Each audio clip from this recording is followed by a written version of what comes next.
I release you. I shout to that old sorrow. I release you. Depression can move into our lives from an unknown place and disrupt the peace we long to enjoy.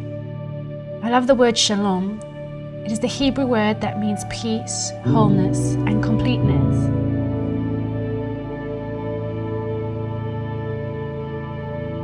In this episode, I want to look at depression and how bringing play back into our lives can help combat depression and create that inner shalom that we long for.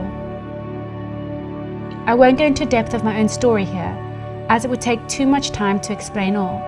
But in short, I want you to know that I too have had to wade through the muddy bogs of depression. I've had to climb up mountains of overwhelming feelings, and I've had to face many forms of that dark mist, including depression after loss, depression from abandonment, depression from abuse, depression from loneliness, and depression from physical pain.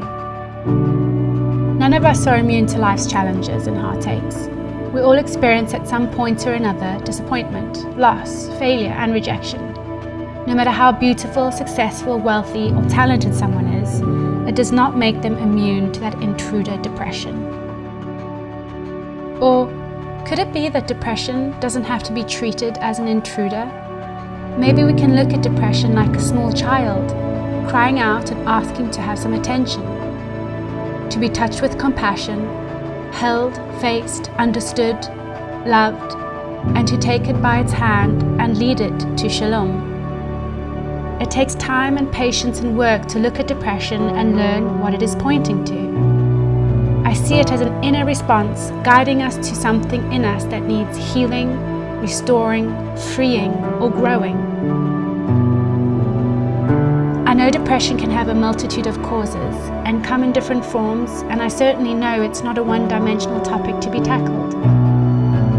But in my encouragement to you today, I want to share with you about play, and in my next episode about self-worth, and how embracing and understanding these two topics can lead on a road out of depression.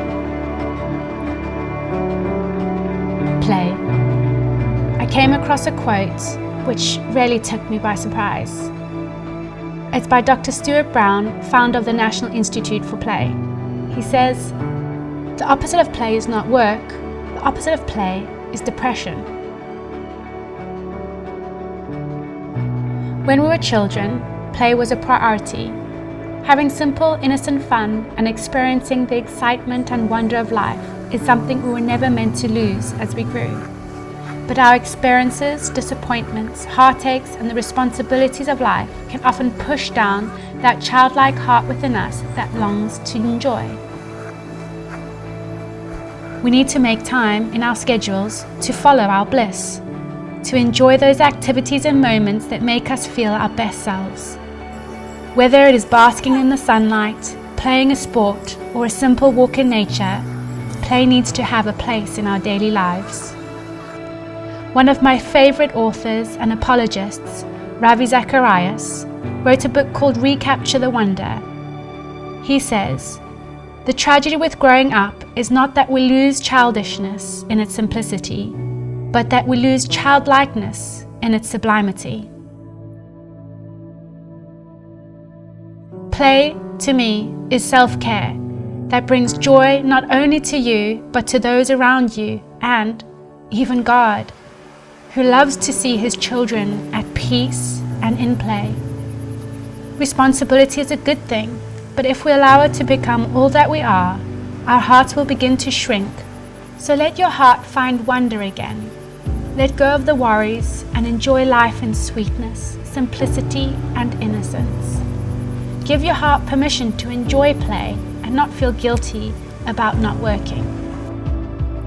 If your childhood was like mine and was marked with some form of trauma that stifled your play, just remember, it's never too late to have a happy childhood.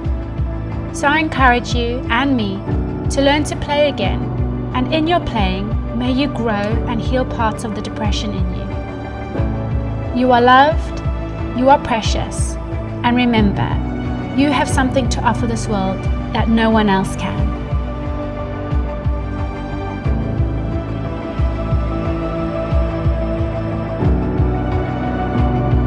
from my wild and peaceful heart to yours. Love, Shalom.